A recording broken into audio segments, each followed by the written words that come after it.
Gênesis, capítulo 1. A criação. No princípio, Deus criou os céus e a terra. A terra era sem forma e vazia, e as trevas cobriam a face do abismo, e o Espírito de Deus pairava sobre as águas. Disse Deus: haja luz, e houve luz. Deus viu que a luz era boa, e separou a luz das trevas, chamando a luz dia, e as trevas noite. Assim foi a tarde e a manhã, o primeiro dia. Deus disse: haja uma expansão no meio das águas, para separar águas de águas. Deus chamou a expansão céus. Assim foi a tarde e a manhã, o segundo dia. Deus disse: ajuntem-se as águas debaixo dos céus num lugar, e apareça a terra seca. Deus chamou a terra seca terra, e as águas reunidas chamou mares. Deus viu que era bom.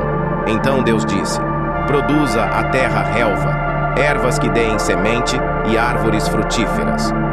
Assim foi a tarde e a manhã, o terceiro dia.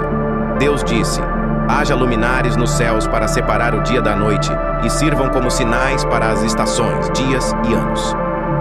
Deus fez o sol, a lua e as estrelas. Deus viu que era bom. Assim foi a tarde e a manhã, o quarto dia. Deus disse: encham-se as águas de seres vivos, e voem as aves sobre a terra. Deus criou os grandes monstros marinhos e todos os seres vivos que se movem nas águas, e as aves segundo as suas espécies. Deus viu que era bom. Então Deus disse: produza a terra seres vivos segundo as suas espécies, animais domésticos, répteis e animais selvagens. Deus criou o homem à sua imagem. Homem e mulher os criou. Deus viu tudo o que havia feito, e era muito bom. Assim foi a tarde e a manhã, o sexto dia. E no sétimo dia, Deus descansou, abençoou e santificou o dia do descanso. Gênesis, capítulo 2. O Jardim do Éden. Assim foram concluídos os céus e a terra, com todos os seus exércitos. Deus havia terminado a sua obra no sétimo dia, descansando e abençoando este dia. No dia em que Deus criou os céus e a terra, não havia ainda plantas no campo e nenhum arbusto havia brotado, pois Deus não tinha enviado chuva sobre a terra e ainda não havia homem para cultivar o solo. No entanto, um vapor subia da terra e regava toda a superfície do solo. Então, o Senhor Deus formou o homem do pó da terra e soprou em suas narinas o fôlego de vida, e o homem tornou-se um ser vivente. Deus plantou um jardim no Éden e colocou o homem ali para cuidar dele. No meio do jardim, Deus fez crescer a árvore da vida e a árvore do conhecimento do bem e do mal. Deus deu ao homem a responsabilidade de nomear os animais. Mas, vendo que não havia uma companheira adequada para o homem, Deus causou um sono profundo sobre ele, retirou uma de suas costelas e formou a mulher. O homem e a mulher estavam nus, e não sentiam vergonha. Deus os abençoou, dizendo que poderiam comer de todas as árvores do jardim, exceto da árvore do conhecimento do bem e do mal, pois no dia em que dela comessem, certamente morreriam. Gênesis, capítulo 3. A queda da humanidade. O Jardim do Éden era um paraíso perfeito, onde o homem e a mulher viviam em comunhão com Deus. No entanto, a serpente, mais astuta que todos os animais do campo, persuadiu a mulher a duvidar das palavras de Deus. A serpente disse à mulher que, ao comer do fruto da árvore do conhecimento do bem e do mal, seus olhos se abririam, e ela seria como Deus, conhecendo o bem e o mal. A mulher, tentada pela perspectiva de ganhar sabedoria, comeu do fruto e deu também ao seu marido, que estava com ela, e ele comeu. Assim, seus olhos se abriram, mas não da maneira que esperavam. Perceberam que estavam nus, e sentindo vergonha, costuraram folhas de figueira para se cobrirem.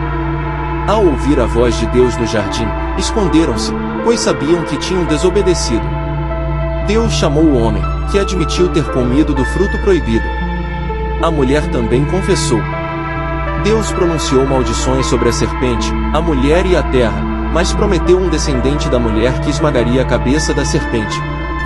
O homem e a mulher foram expulsos do Éden, e Deus colocou querubins e uma espada flamejante para guardar o caminho da árvore da vida. Gênesis, capítulo 4. Caim e Abel. Após a queda do Éden, Adão e Eva começaram a família humana. O primeiro casal teve 2 filhos, Caim e Abel. Caim era agricultor, enquanto Abel era pastor. Ambos trouxeram ofertas a Deus, mas a oferta de Abel, dos primogênitos do seu rebanho, foi aceita, enquanto a de Caim, dos frutos da terra, foi rejeitada. Isso provocou ciúmes e raiva em Caim. Deus advertiu Caim sobre o pecado que se aproximava, mas Caim convidou Abel para sair ao campo e, ali, matou seu irmão. Deus confrontou Caim, perguntando pelo seu irmão, ao que Caim respondeu: acaso sou eu o guarda do meu irmão? Deus pronunciou uma maldição sobre Caim, que se tornaria errante na terra. Caim expressou preocupação com a possibilidade de ser morto por outros, então Deus colocou um sinal em Caim para protegê-lo. Caim partiu para a terra de Nod, a leste. Gênesis. Capítulo 5. Genealogia de Adão até Noé. Este capítulo apresenta a genealogia desde Adão até Noé, destacando a longevidade das primeiras gerações. Adão viveu 930 anos e gerou um filho à sua semelhança, Sete. Sete, por sua vez, viveu 912 anos e teve um filho chamado Enos. A lista continua, registrando a idade de cada patriarca no momento do nascimento do filho seguinte. A genealogia destaca nomes como Matusalém, que é conhecido por ter vivido 969 anos, tornando-se o homem mais longevo mencionado na Bíblia. Esses patriarcas tinham filhos e filhas e, em geral, viveram centenas de anos. Ao longo da genealogia, repete-se uma frase-chave: e morreu. Essa expressão destaca a mortalidade humana, apesar da longevidade relatada. No final do capítulo, destaca-se o nascimento de Noé, o qual se tornaria uma figura crucial na narrativa do dilúvio, conforme descrito nos capítulos.